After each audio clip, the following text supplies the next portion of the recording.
সম্মানিত দর্শক শ্রোতা ভাই এবং বোনেরা, আপনারা জানেন একটি বৃক্ষ রোপণ করলে সেখান থেকে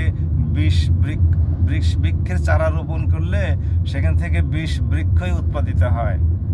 আর যদি একটি ভালো চারা রোপণ করেন, ভালো জাতের চারা রোপণ করেন, তাহলে আশা করা যায় সেই বীজ থেকে ভালো চারা বা ভালো গাছই উৎপাদিত হবে।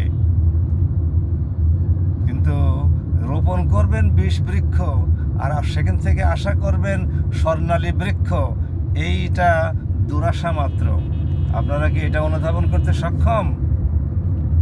খারাপ জাতের গাছ লাগাবেন, ভালো ফল আশা করবেন, ওখান থেকে আপনার খারাপ ফল আশা করাটাই প্রত্যাশিত।